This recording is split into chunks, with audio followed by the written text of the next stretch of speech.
Tá ok. Pronto, pessoal. Boa noite, tudo bom, pessoal? Sejam bem-vindos. Está começando mais um webcast sobre segurança da informação, pentest e computação forense. Então, hoje nosso tema vai ser engenharia social e antes da gente iniciar, vou convidar o pessoal para se apresentar, né? Começando aí pelo Gilberto Sudré. Valeu, pessoal, boa noite. Meu nome é Gilberto Sudré, eu sou professor, pesquisador e consultor na área de segurança da informação e perícia forense. Sou coordenador aqui no Espírito Santo do Laboratório de Segurança da Informação e Perícia Forense do IFES. Sejam bem-vindos aí, vamos bater um papo hoje sobre engenharia social. Vai, Giovanni. Bom, pessoal, boa noite. Meu nome é Giovanni Zanol. Eu sou pesquisador na área de segurança da informação. As áreas que mais me interessam são vulnerabilidades em infraestrutura de redes e arquitetura de aplicações. Tenho um pequeno gosto por rede sem fio. E estamos aí. Martinelli?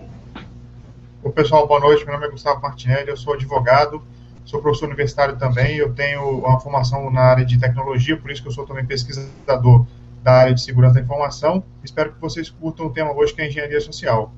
Vai, Gustavo Roberto. Pois não.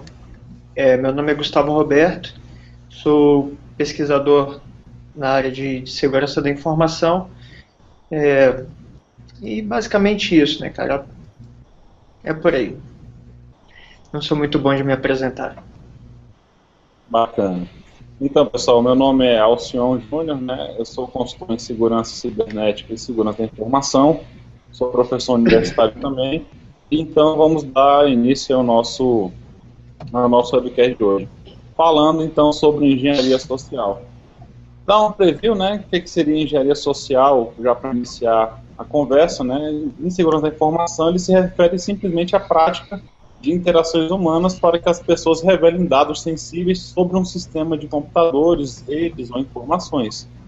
Esse termo ele descreve um tipo não técnico de intrusão que depende fortemente dessa interação humana, onde você utiliza alguns conceitos, utiliza algumas táticas para adquirir informações dessas pessoas e quebrar outros procedimentos de segurança. Então, como a gente comentou, o tema é um tema bem conhecido, muito utilizado, tá? Um dos difusores dessa técnica aí, né, que o pessoal conhece sempre vem à cabeça, é o Kevin Mitnick. Sempre comentam sobre ele em palestras e entre outras. E a gente espera deixar, inclusive antes de continuar, deixar aberto ao pessoal que estiver acessando aí, que vocês podem realizar perguntas durante o nosso webcast, que a gente vai responder. E essas perguntas podem ser feitas aí no próprio YouTube, na hora que inicia a conexão de vocês, ele aparece, deseja fazer perguntas sobre o assunto, você clica ali que sim e já pode enviar as perguntas que nós vamos vendo aí, para o pessoal que está participando. E vou deixar a introdução aí para o pessoal já fazendo a introdução e comentando, né, sobre a nossa engenharia social. Então, lembrando que o Kevin Mitnick, ele não é um excelente hacker, como diz, ele era um excelente engenheiro social e fuçador de lixo, né? Porque bastante informação que ele encontrou de todos os sistemas que ele conseguiu explorar, ele obteve fuçando lixo de grandes empresas, tipo AT&T e coisas desse gênero aí. Então, eu acho assim, legal, falar. Pois não, pode falar, Bruno. Só lembrando assim, que enquanto o atacante, o hacker, o cracker que quer invadir algum sistema, ele normalmente vai procurar alguma vulnerabilidade, alguma falha de codificação, alguma falha de implementação, um bug, né, em geral. O engenheiro social ele vai exatamente no local que é o mais frágil do sistema hoje em dia, né? Eu considerei que hoje a parte mais frágil do sistema de segurança são as pessoas, né? Ou seja, equipamentos, ferramentas, você consegue atualizar, você consegue manter ou escolher uma ferramenta mais nova, mais eficiente. Agora, as pessoas é muito difícil de mudar hábitos, mudar crenças, mudar valores, e aí esse é o ponto que o engenheiro social ele vai se aproveitar na situação de que ele vai realmente usar essa vulnerabilidade para explorar o sistema e conseguir invadir o sistema em relação a isso. Ok. Com o advento da Copa aí, né? Então, muita gente recebeu bastante phishing, principalmente o pessoal da Presidência da República, CBF e tal, os phishings até muito bem elaborados, né? Para os hackers, de forma geral, tentarem obter algum dado sensível que pudesse levar eles a obter alguma vantagem, né? Por exemplo, eu tenho até um link aqui, mas só que ele está fora do ar, de uma cara de um Outlook Web Access, um e-mail perfeito com uma senha que todos, teoricamente, da presidência receberam, e eles deveriam digitar essa senha e validar o usuário e a senha no e-mail, e assim essas informações iam para os hackers, e com isso eles conseguiam fazer os leaks, né? Colocar o dado sensível daqueles presidente ou de quem quer que seja que eles tivessem conseguido. Eles disponibilizaram muita coisa na internet. Então, esses ataques direcionados funcionaram muito bem nessa época de Copa. É verdade. Muita gente não só se utilizou disso, como de outras práticas aí, até para adquirir senha de cartão de crédito, informações, né, com tickets da Copa. Compra aqui o seu ingresso, conseguimos mais barato, ainda temos ingresso para vender. Aí a pessoa dava o cartão de crédito, senha, passava num site que não era oficial da FIFA e passava as informações que os hackers utilizavam. Como a gente até diz, né, já continuando a falar um pouco sobre engenharia social, todos que trabalham com segurança da informação falam, né, que o elo mais fraco de todo sistema de comunicação, de informação que é tratado, é sempre o usuário, né? Então é onde é o local mais assim, explorado, né? O usuário em cima disso, utilizando essas técnicas de engenharia social. Aí vem até uma pergunta aqui pra gente, que eu deixo aberto para os senhores, que fala assim: a falta de processo em empresa facilita a possibilidade de execução desses métodos de coletar dados de engenharia social, até como exemplo dado aí sobre da presidência, né? Um bom exemplo, né? Será que conseguiu atingir um número grande de pessoas? Se existisse um processo, não conseguiria atingir ou chegaria a zero? Enfim, eu deixo aberto para os senhores. Bom, senhor, falando de processo de empresas, tem uma questão que hoje com a rede social fica muito latente. Primeiro que essa questão, assim, os bancos, que são talvez os maiores, que sofrem mais com a questão da engenharia social, eles já têm, inclusive, páginas informativas para os consumidores sobre engenharia social. Tem aquela questão de segurança, fraude, é o primeiro tópico. Engenharia social, vai dizendo o que é, né, descrevendo. Agora, com relação ao processo da empresa, da questão de ter o funcionário formado, né, para entender que aquilo é uma ação de engenharia social, isso é muito interessante porque, como o professor falou, o Gilberto falou, não tem uma questão assim, muito madura. Então, o funcionário, né, o ser humano, acaba sendo o elo mais fraco da questão da segurança da informação.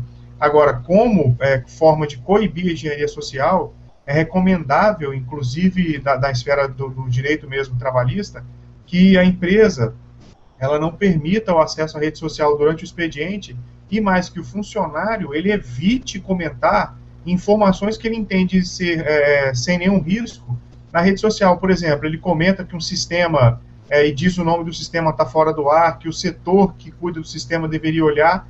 Então isso para uma engenharia social é muito interessante, porque o funcionário dá informação, a pessoa que está monitorando liga e se faz passar às vezes até como o cara daquela equipe está ligando e pede usuário e senha, e o usuário da empresa vai e fornece, porque acha que é o técnico que vai corrigir o sistema e vai, enfim, efetuar alguma ação, e na verdade é um cracker que está tentando pegar uma informação para acessar o sistema de forma indevida. Então, ter processos maduros, internos, voltados para tentar coibir a engenharia social é muito interessante. Agora, isso funciona, mas não é o que se tem muito na maioria das empresas hoje, né?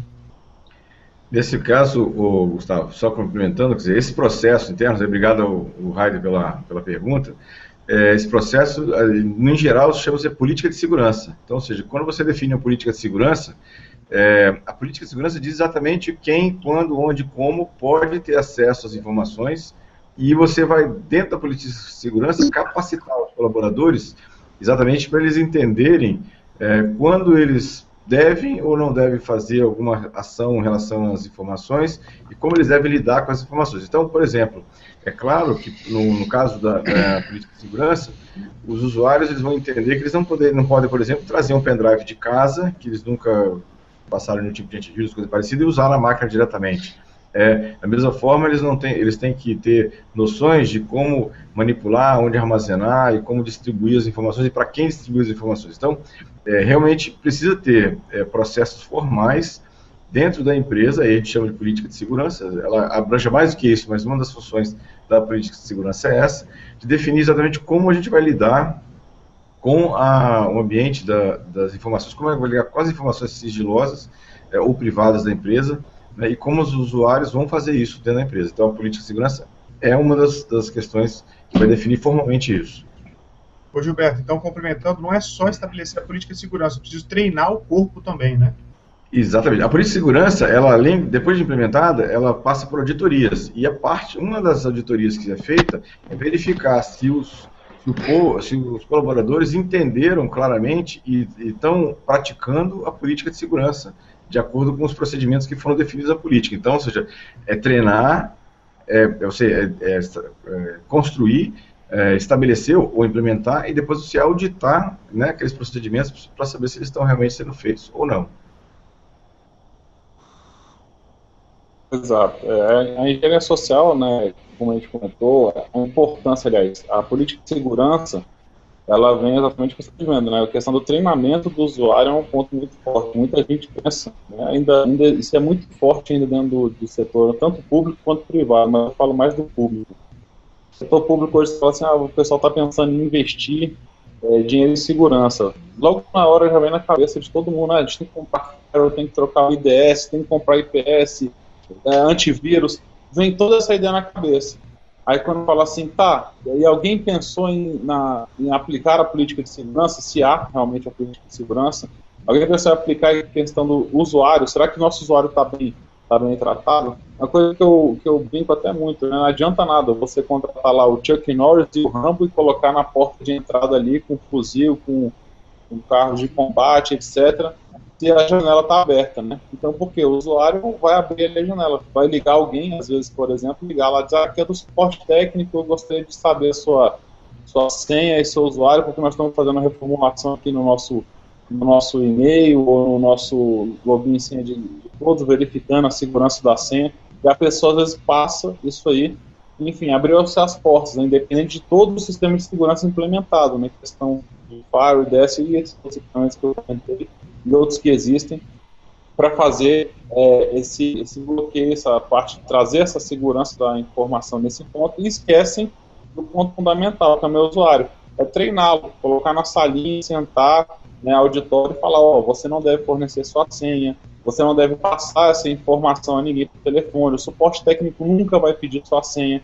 Se você faltar aquele dia, for chegar atrasado, não passe seu usuário e sua senha para um amigo, para que ele bata ponto por você, não por questão de você vai ser cortado tantas horas de ponto, sim porque trazer a questão da segurança, né? Se uma pessoa, além de você sabe da sua senha, já não é mais uma coisa que confirme que seja você. E existem outras técnicas para isso, que a gente vai comentar acho mais para frente, para evitar esse negócio, né? A utilização de token, biometria, entre outros, para fechar cada vez mais e auxiliar até o usuário nesse quesito da segurança da informação, para evitar a engenharia social nesse ponto aí. É muito interessante que você comentou, Simão, que exatamente quando às vezes você vai conversar com um empresário, com uma pessoa sobre a questão de segurança, a primeira coisa que ele pensa é no firewall. Depois ele fala do antivírus. Como se essas duas ferramentas fossem aquele remédio do interior, né, que cura a espinhela caída, mal olhado, encravado, dor nas costas, queda de cabelo, ou seja, resolve todos os problemas. Na verdade, não é isso, né? Na verdade, firewall e antivírus, ele resolve uma parcela dos problemas, mas a questão do usuário é uma grande brecha, né, para isso, né, e é importante fazer. Só um comentário em relação à questão que você comentou de falar com os seus colegas, outras pessoas.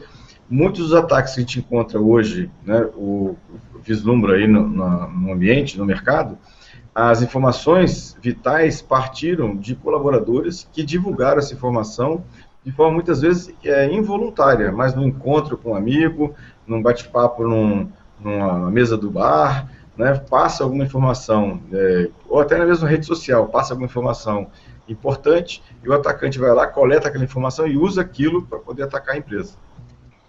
Falando aí em rede social, o nível dos ataques de spear phishing chegaram em tal ponto que hoje em dia existem ferramentas que coletam todos os seus rastros, digamos assim, no Twitter, por exemplo, e montam em cima do que você mais escreve um phishing para você. Então, tudo leva a acreditar que aquele e-mail é para você, já que usa as palavras que você mais utiliza, as pesquisas que você mais usa e tal. Então, eles conseguem gerar um spear phishing diretamente para o usuário que eles querem. E a taxa de conversão disso aí é bastante alta, chega a 90% por aí. Um ataque direcionado ele é muito mais eficaz do que um ataque genérico, né? Até uma coisa que a gente fala assim, realmente, quantos e-mails de spam são enviados, né, falando que o Banco do Brasil está pedindo para renovar a senha, e quantos são do Banco Rural, por exemplo, né? A quantidade de usuários do Banco do Brasil é muito maior que do Banco Rural, então o cara vai tentar sempre utilizar esse. Se ele fizer um ataque direcionado, descobrir uma conta que você utiliza, um banco, ele vê um check-in, às vezes, sei lá, no Foursquare, ou numa rede social qualquer, estava no Banco do Brasil, provavelmente ele tem uma conta ali, então eu consigo fazer um ataque direcionado a ele dessa forma, e aí a pessoa fica realmente perdida, né? Às vezes passa batido, até por um especialista, né? Dependendo do requinte desse ataque. E defendendo um pouco... Desculpa, pode falar. Não, que isso, era passar a palavra. E olhando um pouco pela ótica do usuário, às vezes é difícil o usuário saber qual link é legítimo e o que ele pode confiar ou não, porque às vezes um link malicioso ele é facilmente colocado como se fosse legítimo no HTML. Você passa um link, só que ele referencia outra coisa, então a pessoa acaba caindo.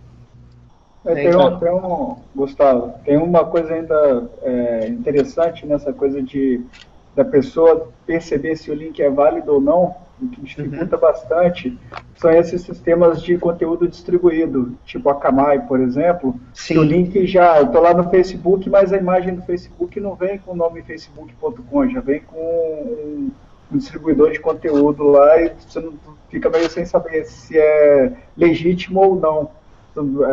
YouTube, Google, todo mundo usando isso daí, já começa a ficar mais complicado, né? Exatamente. Eu não chego nem a falar de um requinte desse total, né, mas assim, é uma coisa que eu comento em algumas palestras que eu ministro, e sempre faço até para os alunos também, é aquela coisa, quando você era pequeno, a sua mãe sempre vinha com aquela frase, dizia, meu filho, não aceite bala de estranho, né? Quem que nunca ouviu isso de uma mãe, de um pai, de uma pessoa que cuida? Mas eu duvido que alguém já ouviu na vida falar o seguinte, meu filho, nunca abra um e-mail de um estranho. Então o cara às vezes acaba abrindo, mesmo sabendo que é de estranho, sem aquele requinte que a gente estava comentando, né, de cópia de página, fazer um phishing direcionado, etc. O cara vai lá, abre e clica, né? Quem nunca recebeu um e-mail dizendo assim, as nossas fotos do final de semana? Pela simples curiosidade de abrir, porque o cara nem saiu no final de semana, mas falou, deixa eu ver essas fotos que vieram erradas. Então acaba caindo nesse tipo de ataque de engenharia. É muito, muito interessante essa questão. A gente não tem aquela educação, né, da tecnologia. A tecnologia ela chegou, entrou, invadiu o espaço e não houve essa preocupação. Não é nem no e-mail, no chat também, Alcion. Muitas vezes não aceita o chat de alguma pessoa estranha, que você é a mesma coisa, a mesma coisa. Exato. Quem estava falando? Pode falar. Você, pode falar, Gustavo. E nem só usuários comuns caem nesse tipo de problema, né? O próprio Gmail foi completamente invadido, não, mas ele foi invadido vindo de uma engenharia social. O cara falou, clica nesse link aqui. E exploraram o browser deles, que é um browser dantesco aí, que não vale a pena falar o nome, e conseguiram obter a shell na máquina. E daí para frente foi só bagunçado, né? Eu sou muito fã desse browser aí. Esse browser o senhor vai falar no final das news da semana, ele vai falar dele. O professor já tá adivinhando, pô, ninguém adivinhou o 7-1 da Alemanha, né? Mas o assunto da semana o pessoal já sabe. A gente tem uma pergunta aqui do Lucas Soares, ele fala assim, em a questão de um pentest, né, uma sessão de um pentest, a engenharia social acaba se aplicando bem? Caso ocorra essa vulnerabilidade dessas pessoas, é bom relatar ou isso é realmente uma falha? Posso adiantar aí? Vai lá, Giovanni. Eu vou dizer que uma sessão de pentest em engenharia social vai se aplicar se fizer parte do escopo do pentest contratado. Quando você está sendo contratado para um pentest ou fazendo um pentest, você tem o escopo de abrangência desse pentest. Se os aspectos, se os processos ou se as pessoas fizerem parte do escopo, sim, tem que aplicar, tem que fazer, tem que estar no relatório. E também, sim, é uma falha muito grave se acaba evidenciando, que vocês já disseram lá do elo mais fraco, mas acaba evidenciando uma falha de treinamento, uma falha de divulgação, uma falha de conhecimento, um processo mesmo falho. Não sei a opinião dos outros, mas eu penso mais ou menos por essa linha. Giovanni, eu concordo com você, só complementando, né, e aí falando também para o Lucas, que fez a pergunta, o pentest de engenharia social, ele faz parte, quando contratado, de uma sessão de pentest dessa, e eu até vi em algumas situações de pentest até a intrusão física, ou seja, a tentar fazer uma entrada num local protegido, num local seguro, sem o crachá, ou tentando conversar com o porteiro ou com a pessoa que está ali, o guarda que está ali na frente. Então, ou seja, até umas situações como essa de tentativa, não pentest, não só pentest lógico, né, de você tentar invadir um sistema, um faro ou uma máquina, mas também um pentest da engenharia social e um pentest também de entrada física no edifício, tentar entrar pela garagem, né, alguma coisa dessa natureza, para saber realmente se a segurança, até a segurança física daquele escritório, está de acordo ou não. Tem empresas até conhecidas aí do mercado, bastante conhecidas no caso, que tem o Red Team, né, que é o time vermelho que trata justamente disso aí. Intrusão física, até o cara tentar entrar pelos dutos do ar-condicionado, essas coisas realmente existem. E é bem interessante. Os resultados são importantes pra caramba. Bom, Tinha até um seriado, acho que foi o Gilberto ou o Gustavo que me passaram, tem um seriado aí com uns 4 episódios. Tiger Team? Eu não lembro, que os caras faziam um pentest físico mesmo, fazia tudo no pentest deles lá. É alguma coisa Tiger Team, eu esqueci o nome do seriado, mas lembrando eu te passo aqui. Esse, inclusive, não foi à frente porque estava incitando as pessoas a fazer mais ataques, né?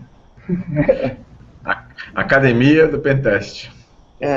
Por aí. É até bacana comentar isso aí na questão física, que mais um ponto, né? Às vezes a gente pensar é somente uma ligação, ou buscar dados de hardware, né, da empresa que criou o hardware para evitar uma vulnerabilidade, buscar uma vulnerabilidade. O pessoal esquece muito da questão física, né?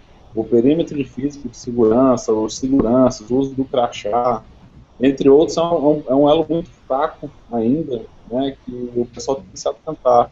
Às vezes o cara chega ali com uma identidade qualquer, tira foto, você vê já uma coisa mais requintada nesses locais, até que pegam biometria para acessar um prédio. Isso eu acho interessante, mas tem locais que você chega lá, identifica qual é o seu nome, meu nome é tal, então tá aqui um papelzinho, você gruda aqui no peito, né, ou se não, simplesmente pega um crachá e entra no prédio e acessa qualquer local e consegue buscar informações sobre aquele local, como comentaram, acesso ao duto físico, né, para chegar até um ponto que ele tem acesso físico à rede ou cabeamento para buscar informações e rodar lá sniffers na rede e conseguir invadir e trazer esse nicho de informações todos dele para concretizar um ataque mais facilmente do que ficar tentando lá buscar vulnerabilidades no escuro, como o pessoal tenta. Então, eu pergunto se isso é realmente a falha, né, o Lucas, só para fechar, sim, né, eu acho que foi unânime em todos, uma falha, e é bacana relatar, é bacana sim, se você tiver, passar por ali, sem ser uma coisa contratada, né, passar a descobrir, acho que se você puder relatar aquilo para auxiliar a empresa, está fazendo o seu papel aí digamos, ético, né, está sendo ético nesse ponto. Tem outra pergunta aqui do Washington Dias. Os resultados de uma engenharia social podem ser aplicados só à empresa ou pode também trazer prejuízos ou riscos direitos a pessoas físicas? Bom, se eu puder comentar isso daí, assim, até para fazer um gancho com o anterior, a questão da engenharia social ela é tão interessante porque se nós pegarmos uma ação totalmente virtual, a pessoa vai incorrer em algumas condutas, mas na engenharia social ela incorre em várias outras, como invasão da privacidade, né, assim, até a questão que é um crime que está no artigo 202 do Código Penal, que é a invasão de estabelecimento industrial, que é essa questão da invasão física, né, e a sabotagem, por exemplo, ela gera dano, gera uma série de coisas e pode incorrer, quando no caso de pessoas físicas, na questão do estelionato, né, que é você usar de algum argumento para tentar obter uma vantagem para você ou para outra pessoa, né, induzindo aquela pessoa a erro, né. Então, o estelionato é um crime mais parecido com a questão da engenharia social. Agora, com a questão de risco direto à pessoa física, pode ter sim, né, acredito eu, vejo essa questão do risco direto, e a pessoa que pratica, o praticante da engenharia social, ele pode responder tanto por algum crime que ele venha a cometer, alguma conduta que ele tenha, quanto a reparação de dano material ou dano moral que ele cause à pessoa, né? Então, tanto para uma empresa quanto para a pessoa física, você pode ter um engenheiro social respondendo por determinada conduta. Hein, Gustavo, uma pergunta para você. Só de uma pessoa enviando o link para outra poder cair, mas ela percebeu aquilo e já é considerado 171? Por exemplo, olha, só de ela tá mandando o link com a intenção que a outra pessoa caia, ela já pode ser enquadrada nesse crime, digamos assim? Olha, se ela está mandando o link e a pessoa não cai, eu sinceramente acredito que não pode ser enquadrado, porque não houve o que a gente fala que é a consumação do crime, né? Ah, ok. Ele não se realizou. Mas se você olhar o caput, por exemplo, obter, o 171 diz o seguinte: obter para si ou para outro em vantagem ilícita, quer dizer, quando ele mandou o link e não obteve, então ele não teve essa realização do crime, né? Então entendo que não seria o caso de caracterizar o estelionato. Entendi. E deixa eu aproveitar aqui que o Martinelli está falando, falar pelo sobrenome fica mais fácil. Que o Martinelli está dizendo. E essa mesma situação em relação ao Marco Civil, que mudou alguma coisa, o entendimento é o mesmo, como é que fica?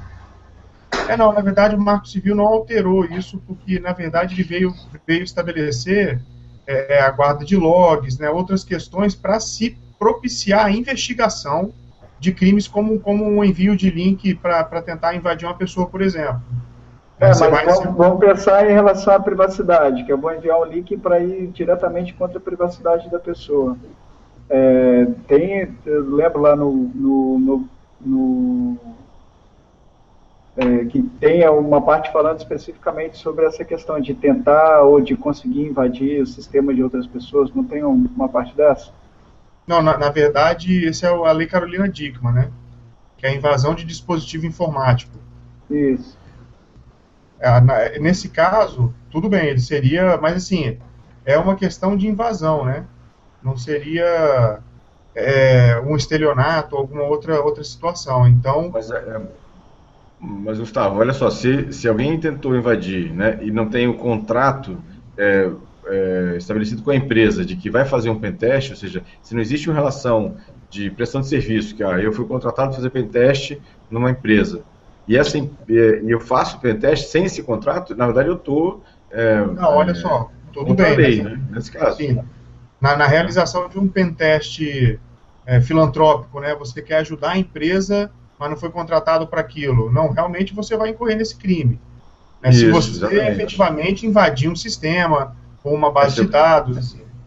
Só eu quebrando a senha já é considerado uma invasão. Sim. Se eu quebrei a senha, já é considerado uma invasão. Se eu fiz um pentest, tentei lá por algum motivo, algum tipo de quebra de chaves ou de senhas, e consegui o acesso ao sistema e burlei aquela primeira proteção, eu já estou incorrendo, já violei a lei Carolina Dickmann, por exemplo. Não é isso? Não, sim, se você invadir. Mas se você ficar lá monitorando, tentando, obtendo alguma informação e isso não gerar dano a ninguém, pode não ser caracterizado um crime efetivamente, entendeu?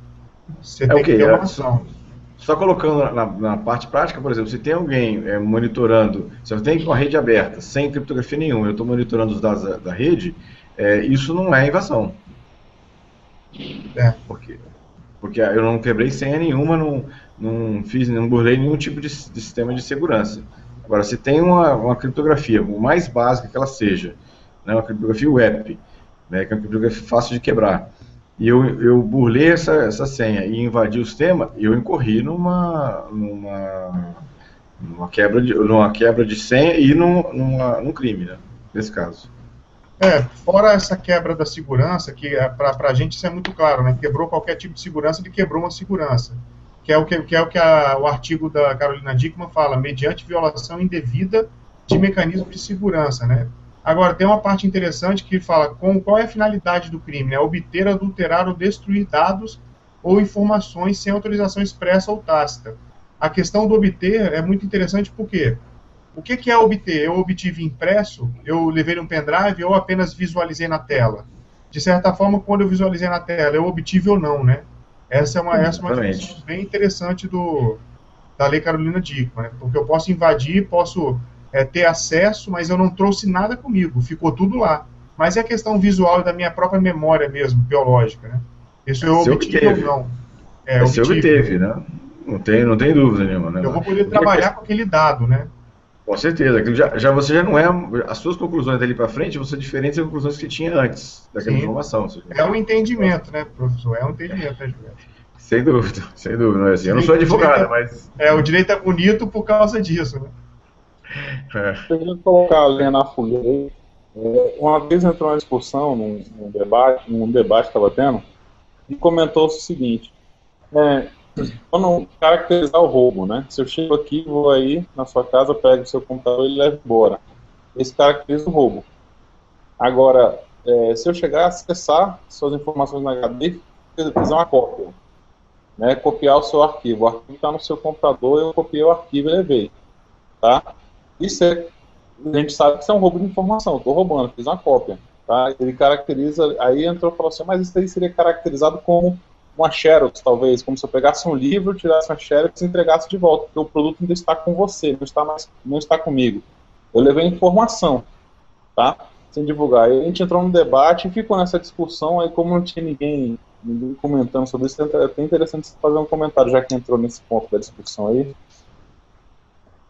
Mas olha só, você pega um dado e você leva ele. Agora, você, ao ferir vantagem, você gerou dano, entendeu? Então, se não tiver acontecido isso, eu não entendo que você tenha incorrido em alguma conduta, né? Agora, só a questão do furto, né, e talvez uma invasão de privacidade que você tenha cometido aí também. Mas fora isso, Sendo prático, assim, se eu fui lá e peguei os dados de alguém no meu HD e levei embora comigo, né, esse HD, os dados, mas não fiz absolutamente nada com esses dados, né, absolutamente nada, ficou só no meu HD, isso não é um crime, né? Agora, se eu, com aquela informação, tive algum tipo de vantagens, tirei alguma vantagem, publiquei indevidamente, ou adulterei aqueles dados e publiquei, aí eu estou incorrendo num crime, certo ou não, meu entendimento? Olha, por exemplo, aí a gente tem que esmiuçar um pouco mais, porque se você, ao ligar o computador, né, você quebrou a senha para poder acessar, aí você vai na Lei Carolina Dickmann. Não, Supondo que eu não quebrei a senha, eu simplesmente fui lá e peguei os dados como eu estava aberto, fui lá, pluguei meu HD, copiei os dados para mim, fui embora e não mexi mais naquele HD, ficou lá guardado o HD. Nada. Isso é considerado crime ou não? Olha, por não ter havido a quebra da senha, e é mais uma discussão da Carolina Dickmann, né? Eu entendo também que não houve a incorrência do crime. A gente pode até usar como exemplo o caso da Carolina Dickmann. Se aquela pessoa que tivesse pego as fotos, guardasse para ele, não divulgasse para ninguém. Ele, no caso, não tecnicamente, né, aquela questão da falta técnica, né, tecnicamente, ele não cometeu o crime porque o crime não existia quando ele cometeu. Você só comete um crime depois que ele começa a existir. Mas essa é a parte técnica ali. Agora, realmente é uma discussão. Ele obteve, né? Ele invadiu o dispositivo informático, ele obteve. Então, ele incorreu sim na lei Carolina Dickmann, né? Se ele tivesse feito isso, por exemplo, hoje. Mas ele não gerou dano para ninguém também, entendeu? Obviamente, isso seria levado em conta na questão que a gente chama da dosimetria da pena. Né? Qual seria a pena que ele seria condenado? Se ele teve alguma vantagem com isso ou não, entendeu? Agora... Eles foram condenados no crime de extorsão, não é isso? Sim. Foi o crime de extorsão, não foi o crime, porque não existia a lei ainda, né?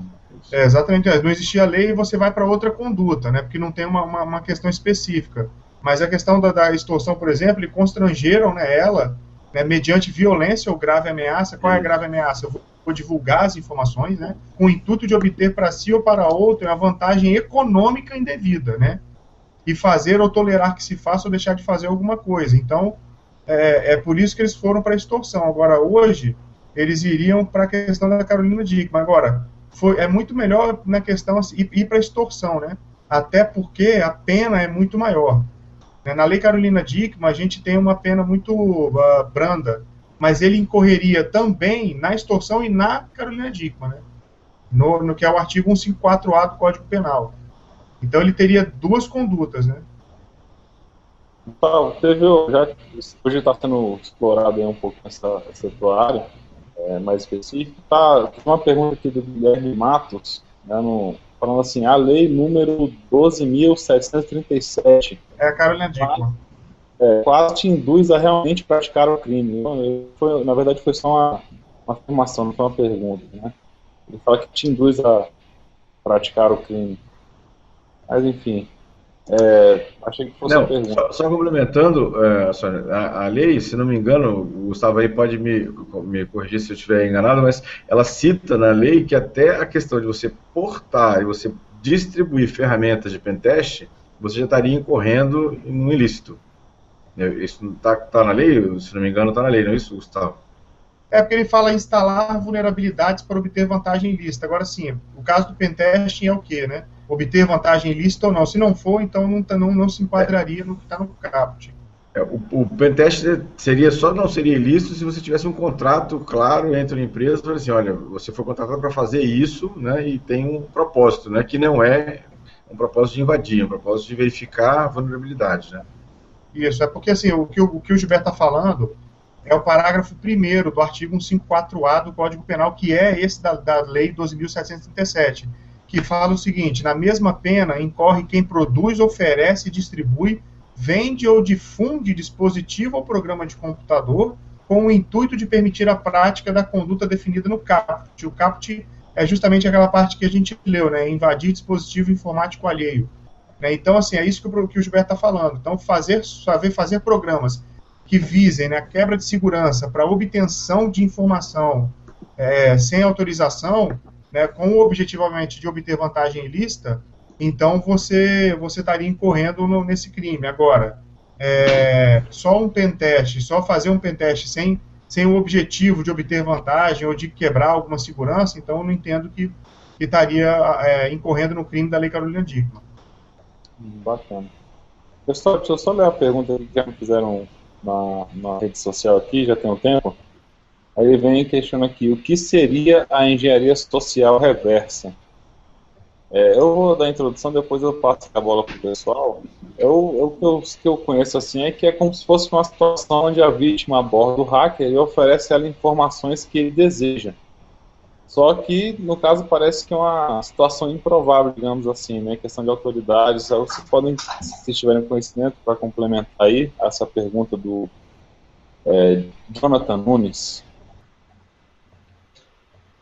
Talvez seja um honeypot. Ele oferece um ambiente que o cara possa invadir e coleta dados do hacker, vamos dizer assim, e faz um contra-ataque. Pode ser que seja isso. Foi exatamente o que eu pensei, Gustavo. Isso mesmo, é uma contramedida utilizada aí para o pessoal, exatamente para evitar que a pessoa busque informação correta e descobrir quem tem um interesse real ali em entrar, acessar as informações daquela rede para monitorar ela de forma melhor, para bloquear ela já antes de qualquer coisa. Desculpa, pode falar. Pode completar, por favor. A ideia do honeypot é justamente essa, né? Ver por onde os caras estão tentando entrar e que tipo de serviços que eles estão tentando explorar e tomar medidas contra isso, né? Talvez isso seja a contra-engenharia reversa, vamos dizer assim, contra-engenharia social. Já com continuidade essa parte de contramedidas, né, da utilização da engenharia social na empresa, quais seriam os pontos de destaque na engenharia social que devemos ter maior atenção ou podem ser indicados para evitar esse tipo de problema? Bom, eu poderia começar falando primeiro das senhas, né? De cuidado com como lidar com a senha, a quem distribui a senha, como é que você escolhe, como é que é o usuário, né? Como é que treinar, né, o usuário, ou capacitar o usuário de como é que ele escolhe a senha, de como é que ele guarda a senha, periodicidade de troca de senha. Essa é uma situação importante. Outra é com quem ele passa informações, como é que ele pode passar informações, onde ele pode divulgar informações, redes sociais, e-mail, como é que ele faz, até com familiares, né? Ou seja, muitas vezes familiares ou amigos de informações. Acho que são alguns pontos de destaque que eu lembrei aqui, vou deixar aberto para outras pessoas aí também colaborarem com essa questão. Eu tenho uma contribuição para esse assunto aí, além dessas que você citou, Gilberto. Tem principalmente ambiente empresarial, em que as pessoas tendem muito a estabelecer procedimento, a sair treinando as pessoas, mas esquece de um ponto muito importante, que vai diretamente ao que se deve proteger, que é a parte de classificação da informação. Dizer que toda informação é restrita, a empresa não se move. Dizer que toda informação é pública, você está muito sujeito a ataques de engenharia social. Então, precisa minimamente definir quais informações são de cunho restrito e quais tipos de informações são de cunho mais público. Então, uma parte do processo que eu, vendo as várias implementações de sistema de gestão de segurança, acho que quem implementa acaba pecando por não fazer isso. Cria um monte de procedimento, instala um monte de informação e esquece de dizer o que é importante e o que não é. Acho que só para complementar o que você disse aí. Legal. Acho que é importante mesmo. Essa parte da classificação da informação é importante, né? Para evitar essa generalização, né? Nada pode ou tudo pode, né? Exatamente fazer a classificação da forma que não vai levar somente a público a informação que é necessária e que mantenha a informação restrita dentro da empresa para que não alcance as pessoas com vontade de utilizar essa informação de forma incorreta, né? A gente tem outra pergunta aqui do Rafael Oiki. Se o PC ou rede invadida estiver sendo comandado por um botnet ou zumbi, usar esse requisito para praticar crime se passando por outra pessoa. Eu acho que ele quis colocar isso aí na questão de mascarar um ataque, né? Na questão da parte prática, e já com o próprio Gustavo pode responder. Se ele estivesse fazendo invasão, utilizar o computador de outra pessoa, como é que tem que ser para provar realmente se foi ele, se não foi?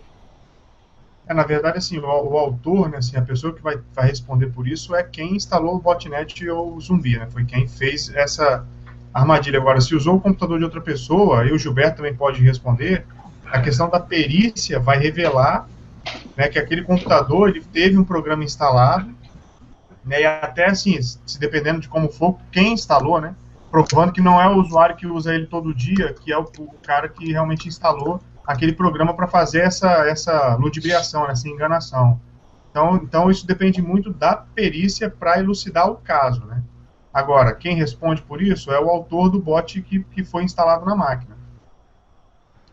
Até que prova em contrário, né? Ou seja, na linha de investigação vão chegar na máquina, né? E aí o dono da máquina, teoricamente, seria indiciado como um possível suspeito daquele ilícito. Só que numa perícia da máquina vai verificar que a máquina foi invadida, que tinha ela fazia parte do botnet, então aí os indícios vão para outro caminho, ou seja, a linha de investigação vai para um outro caminho que não é exatamente o proprietário daquela máquina, né, naquela situação. Mas isso aí depende, obviamente, de uma linha, estamos falando em tese aqui, né, uma linha de raciocínio, uma linha de investigação, depende da situação. Depende, inclusive, se o bot está mandando informação, né, você sniffa o pacote do bot para tentar ver para onde ele está mandando, enfim. Ou se não, se o cracker que tem que entrar na máquina e pegar as informações. Então, depende muito da situação. Acho que a questão vai responder, né, a pessoa até que se verifique que é um bot, não é ela que está fazendo a ação. E a partir daí a perícia vai revelar os demais caminhos que pode tomar esse computador. Agora, de certa forma, é interessante a pergunta porque a gente tem que ficar atento, né, até aquela questão que o Zanon falou do Marco Civil. O Marco Civil vem pedir para a gente guardar uma série de informações, né, principalmente com a rede sem fio, por exemplo. Então, para não ser responsabilizado diretamente por alguma conduta que venha a acontecer. E depois não ter como provar que não é você, é outra pessoa, né? Então a gente tem que ficar realmente bem atento. A segurança da informação faz parte do dia a dia dos usuários agora. Verdade. Uma outra questão importante para evitar ataques de engenharia social é utilizar com bastante medo, cybercafé, lan house, essas coisas, que pode ter alguém lá fazendo um ataque man in the middle, simulando, simulando o Facebook, o Gmail, por exemplo, e na realidade ele está coletando as suas informações. E a partir do momento que você faz um login no Facebook ou no Gmail, ele te direciona para o seu Gmail correto. Isso aí eu já vi acontecer e existem frameworks que te dão a possibilidade de você fazer isso de uma forma bem fácil, que é por exemplo, o SET, né? Que é o Social Engineer Toolkit. Para quem quiser brincar aí, é interessante. Só rapidinho, incluindo na lista aí que o Gustavo Roberto falou, esses acessos públicos de hotéis, restaurantes, cafeterias, até no aeroporto, precisa ter bastante cuidado quando for usar isso daí, porque além desses pontos serem pontos fáceis, porque normalmente, mesmo com criptografia, a senha ela é conhecida, às vezes divulgada pelos garçons e publicadas, mas também são pontos, vamos dizer assim, alvo muito, sabe que vai ter muita informação sensível passando por ali, no aeroporto principalmente. Você sabe que a gestão, os diretores de uma determinada empresa almoçam sempre naquele restaurante que tem um Wi-Fi grátis, aí fica fácil de planejar um ataque de engenharia social bem direcionado nesses tipos de ambientes.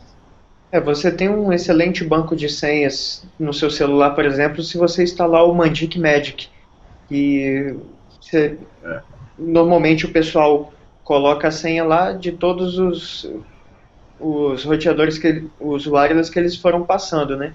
Então, dali para uma invasão é um abraço. Eu tenho o Magic Magic e o Free Zone também, né? Olha a caixa de ferramenta aberta aí, hein? Cheio de ferramenta aí, quem tá até pensou uma dúvida aqui. Pega tipo o Magic Magic aí, que você tem a senha do monte de hotspot Wi-Fi divulgado. Se eu entrar nessa rede, eu não estou quebrando a senha, que a senha estava divulgada. Como é que fica esse entendimento aí? Olha, do ponto de vista jurídico. Quebramos suas pernas, Gustavo. A primeira dúvida que eu tenho esse usuário e senha é padrão de fábrica? Não. Não é. Mas alguém voluntariamente, o que acontece é o seguinte, alguém voluntariamente foi lá e divulgou uma senha da cafeteria, divulgou e botou, publicou lá no Magic Magic. Ou seja, então, quem está usando o Magic Magic não quebrou senha nenhuma, ele foi lá e usou uma senha que, teoricamente, para ele estava pública, né? Talvez o erro é de quem publicou indevidamente aquela senha não era dele, aquela senha era da cafeteria, ele simplesmente... Mas a cafeteria fornece a senha para qualquer pessoa? Sim, desde que vá tomar café lá. Desde que esteja lá, né? A senha é para o usuário, né? Mas uma vez que eu tenha estado lá, eu vou ter essa informação, né? Perfeito. Mas isso te dá direito a divulgar essa informação? Olha, se é público, né? Assim, se é público, se não tem nenhuma questão... Não, é público, assim, eu não preciso consumir para ter lá. Assim, eu vou lá, sento lá, tô na lá e recebi a senha. Tanto é que eu vou fazer tal confissão agora. Eu tenho meus locais, assim, olha, por exemplo, restaurante que eu vou que tem Wi-Fi. Eu salvo no bloco de notas e falo aqui, senha, restaurante e tal. Para quando eu estiver na rua, passando perto, for algum horário que não está aberto, eu posso filar um Wi-Fi lá na hora e usar. Então, assim... Exatamente. Então, eu não acho que isso seja, entendeu, um crime, entendeu? Não acho que divulgar essa informação não é uma informação confidencial, não é uma informação, quer dizer, não é uma informação classificada, né? É uma informação pública que isso me propicia o acesso a uma rede, entendeu? Agora, a responsabilidade dessa empresa é guardar o log, né, dos acessos e o log da rede, entendeu? Para saber o que aconteceu ali. Eu não tô incorrendo em nenhum crime, né? Não, exatamente. Guardar o log, coisa que ninguém faz, mas exatamente. Um detalhe importante que normalmente a senha que eles te fornecem é a do admin do roteador também. É a mesma. Aí dá para o cara brincar. Aí a gente escreve um livro sobre o artigo 154A, né, do Código Penal. Tem que falar a verdade, o povo quer saber, pô. Sim. Não, já abri uma caixa de ferramenta aqui, tá cheio de coisa. Quem tá ouvindo a gente aí, quem tá assistindo a gente, já saiu daqui, né? Já cheio de coisa para brincar amanhã. É verdade. Teve uma pergunta aqui, que foi feita agora, sobre a questão de ferramentas de coleta de informação, a gente está falando de ferramenta toolbox, né, hoje. Essas ferramentas aí de coleta de informação, então, elas não se enquadram na lei, né? Se eu estiver lá sniffando a rede, tranquilo, se eu tiver acesso àquela rede, se eu estiver sniffando ela, não se enquadra como na lei, então. Não, na verdade, eu acho que a pergunta dele foi que os bancos usam o honeypot para tentar pegar crackers, bankers e carders, por exemplo. Ele falou, se o banco utilizar uma ferramenta de coleta da informação, que é um honeypot, dentro do seu ambiente, se isso se enquadraria ou não na lei. Não se enquadra, porque o ambiente é seu, né, e você está o quê? Prevenindo condutas que vão acontecer de forma a lesar seus clientes, ou até mesmo você, dentro do seu ambiente privado, né? Então aí você tem o controle e você não incorre em crime nenhum. É como se botar um alarme dentro do seu apartamento, da sua casa. Se alguém invadiu sua casa, o alarme vai tocar. O honeypot, a ideia é basicamente a mesma. Entendeu? Basicamente a mesma ideia. Bacana. Pessoal, acho que nós estamos chegando no nosso horário aí. Eu vou abrir parece que as webcasts estão ficando cada vez mais curtos, assim. Parece que está passando muito rápido, né? Até assustei. Muito rápido. Olhei a hora, até assustei, senão a gente vai acabar estourando e ficando muito longo dessa vez. Verdade. A participação do público está ficando cada vez maior, né? Hoje nós tivemos aproximadamente 12 perguntas, né? Foi bastante coisa. E perguntas extensas até para questão de resposta aí. Então eu vou abrir aqui para as novidades de segurança, nas news de segurança dessa semana. Então já deixo aberto. Eu vou ficar por último, porque eu sei que ninguém vai falar dessa minha novidade, eu vou deixar por último. Já passo aí para o Gilberto a palavra para começar a falar sobre as dele. Do mesmo jeito que você sempre fala do seu navegador preferido, eu gosto de falar da minha vulnerabilidade preferida, que é o Facebook, né? Dessa vez de novo, né? O Facebook, mais uma vez na semana, é a minha escolha de vazamento de informação, na verdade, de falha de segurança. O Facebook, essa semana agora, divulgou que ele tem um software de monitoramento de chats, com várias palavras-chave, e agora o que o Facebook faz? Ele fica monitorando todos os chats baseados em palavras-chave, e quando ele detecta alguma palavra-chave que tem alguma coisa a ver ou com droga, ou com sexo, pedofilia, coisa parecida, aquele chat é redirecionado para uma pessoa, um ser humano que lê o chat, né, na hora que ele está acontecendo. Inclusive, nos Estados Unidos, eles acabaram prendendo alguns pedófilos lá por causa dessa monitoramento. Então, veja que se você está falando com um amigo seu no Facebook, pode ser que esteja mais gente, né, escutando ou lendo o seu chat aí, né? Por causa de alguma palavra-chave, alguma coisa. Além da NSA, tem mais gente vendo. Exatamente. Rapaz, o chat agora é cheio de gente, não é só o Obama, você, seu amigo Obama e mais um monte de gente aí assistindo. Então, de novo, o Facebook, mais uma vez, mostrando que para ele, privacidade não vale de absolutamente coisa nenhuma, né? Então, essa é uma coisa realmente impressionante aí para isso, né? O meu destaque de segurança, ou de falta de segurança, na verdade, dessa semana que passou aí. Vai ser bem divertido trollar o pessoal dos chats. Confesso que eu vou testar. Exatamente. Eles levam em consideração, segundo, né, o que foi divulgado pelo Facebook, eles levam em consideração, se você conversa com pessoas que você normalmente não conversa, as pessoas estão distantes de você, e alguns grupos de palavras-chave, né, relativos a crime, pedofilia, ou coisa parecida, eles marcam, né, aquele chat como um chat suspeito, e aí uma pessoa mesmo, aí, por enquanto é uma máquina, né, um aplicativo, na verdade, que faz isso, e depois uma pessoa, um ser humano mesmo, que vai acompanhar o que o chat está acontecendo lá naquele momento. Então, é interessante, né? Legal. Vamos aí para o próximo, Giovanni. Eu vou me abster dessa semana que eu estou de férias, estava viajando, voltei domingo, estou meio devagar ainda. Estou em ritmo de férias. Bacana. O próximo, então, é o Gustavo Martinelli. Bom, eu vou comentar uma notícia dessa semana, que foi uma operação que aconteceu no Maranhão. Ela desarticulou uma quadrilha de crackers, né? Pela primeira vez eu vejo a imprensa usar o nome correto, né? Crackers, né? E foi uma quadrilha, realmente, eles atuavam há 7 anos, e tem tudo a ver com o que a gente discutiu, a questão de obter o dado, né? Você vai lá, copia no pendrive, depois você usa, porque os investigadores pegaram R$5.000 em barras de ouro, né, vários aparelhos celulares, né, aeromodelo, televisão, notebook, cartão bancário, pendrive e HD externo com dados das pessoas que seriam vítimas das fraudes. Né? Então, aqui nesse caso, né, tem uma série de condutas que eles incorreram aqui. Mas a quadrilha foi desmembrada, né, pela polícia, né, é a cidade de Imperatriz, Maranhão, e eles foram assim, presos e estão, obviamente, sob investigação até que se concluam, né, o inquérito, enfim, vira o processo, eles recebam a pena.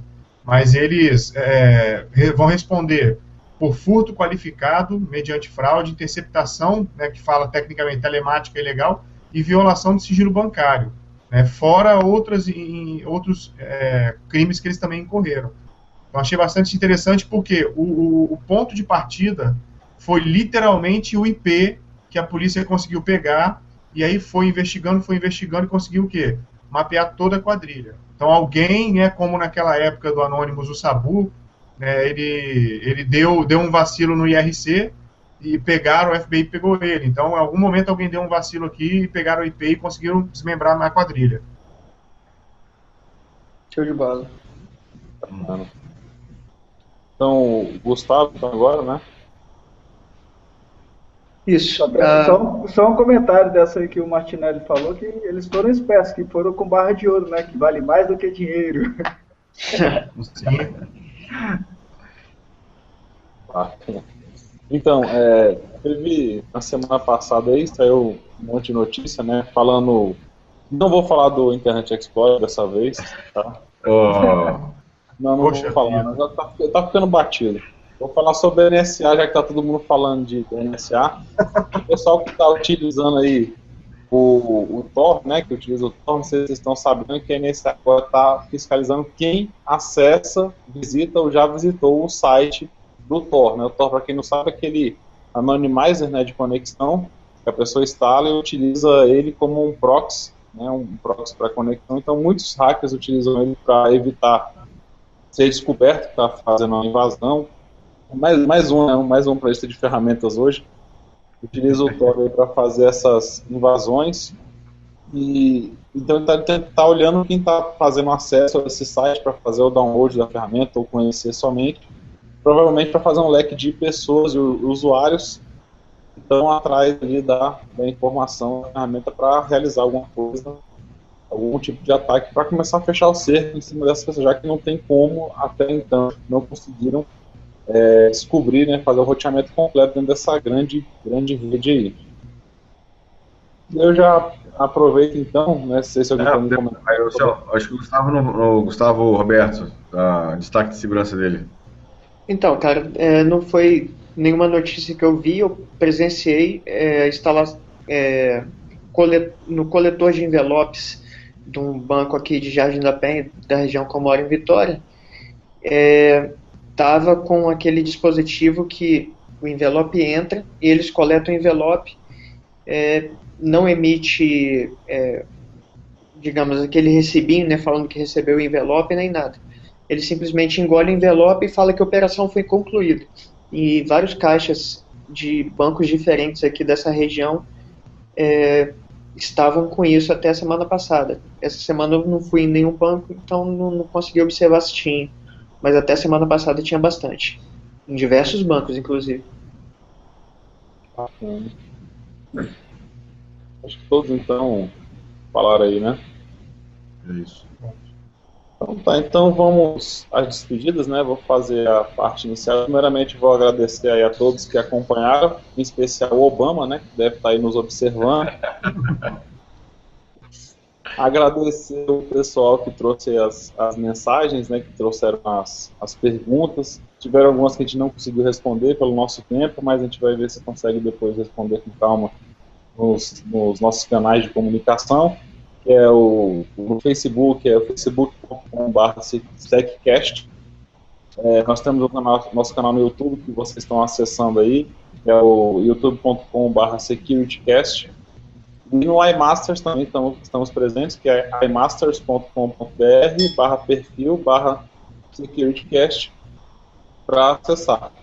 Deixo então abertas as despedidas do pessoal aí. Lembrando somente que daqui a 15 dias, né, teremos o próximo, que se eu não me engano vai ser dia 28, deixa eu ver aqui para não passar exatamente, dia 28 vai ser o nosso próximo webcast, né, vamos deixar aberta a votação lá no nosso grupo do Facebook e daremos o resultado final aí, já que vocês, né, aqui está aparecendo aquele você decide, né, da Rede Globo, né, então você decide o próximo tema para nós, para a gente poder abordar, para passar para os senhores aí. Deixa aberto então a despedida, começando novamente aí, né, da esquerda para a direita, como a gente fala, como Bom, pessoal, então boa noite a todos aí, obrigado pela participação de todos, pela audiência, obrigado pelas várias perguntas aí. Um abraço aqui para os meus colegas que dividiram aqui comigo aqui o webcast, obrigado aí, mais uma vez aí pela oportunidade de participar, e daqui a 15 dias estamos de volta aí com todo mundo e convidar todo mundo a votar lá, dar sua ideia também, votação lá dos temas que a gente vai abordar na próxima semana. Obrigado aí a todos aí e um grande quinzena aí para todos aí.